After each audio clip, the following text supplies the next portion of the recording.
Which of the following claims best explains the bonding in K₂SO₄? So potassium sulfate.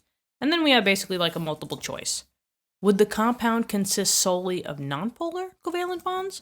Would the bonding in K₂SO₄ be metallic due to the mobility of K plus ions? Would the sulfate ion, SO₄², be held together by ionic bonds? Or would the ionic bonds exist between K plus and SO₄², while the SO₄² have covalent bonds within them? Okay, well, let's break it down, right? So the first things first is going way back to the beginning and determining what types of elements are here. So we have K2 and then we have SO₄. Now, K, potassium, is in group 1, right? And we know that group 1, or we could say group 1A, right? Group 1 are our alkali metals. The only exception is hydrogen, but not potassium. Potassium is a metal. So we definitely know that we have, potassium being a metal. Now, if I look at the other components, right, SO₄, I say, man,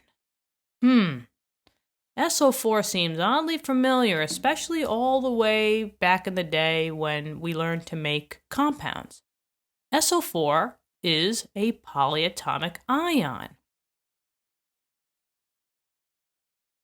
The specific name for this one is sulfate. So I highly recommend you memorizing your polyatomic ions.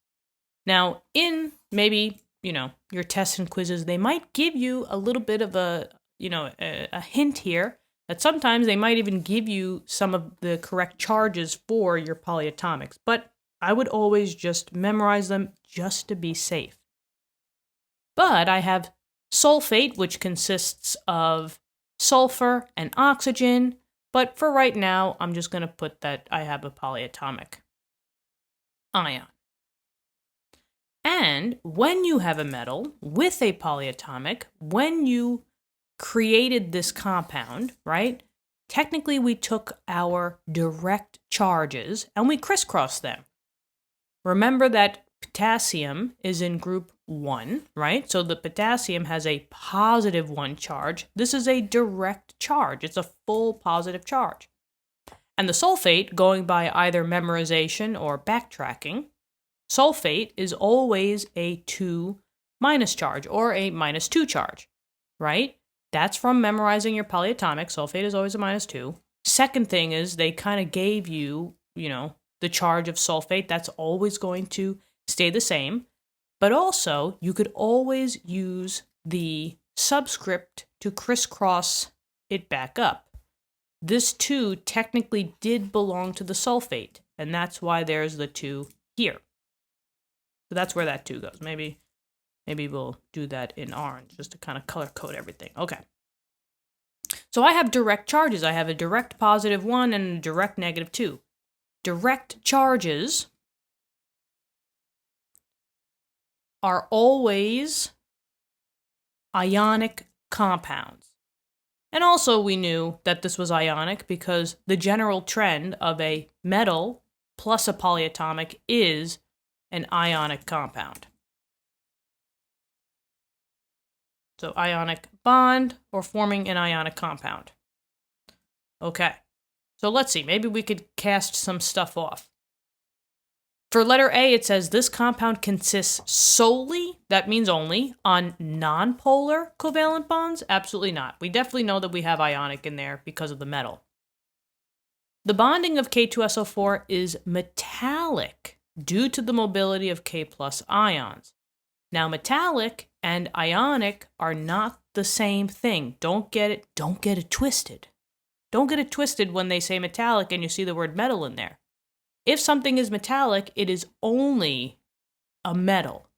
So meaning that I would just have a block of iron, or in this case, I would just have a block of potassium.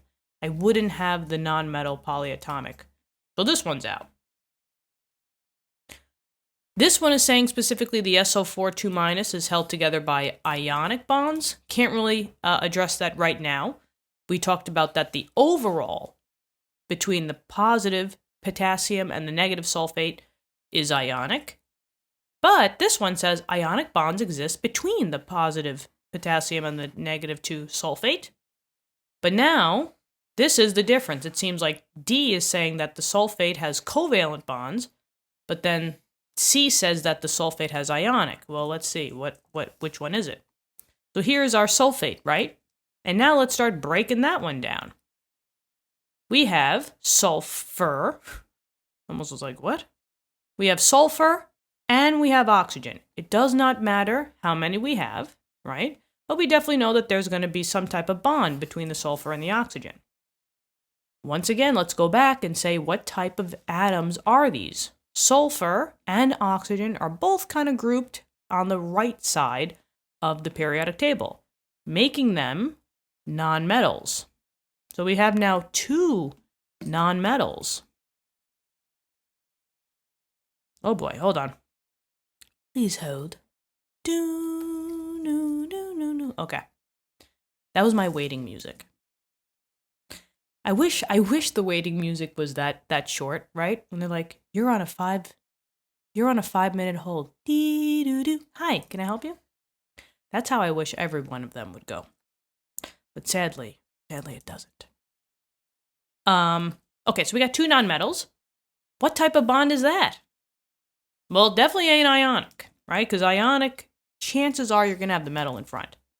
Nonmetal plus a nonmetal is a covalent bond. And maybe we'll just do that like this. Weep, weep. Plus covalent bond.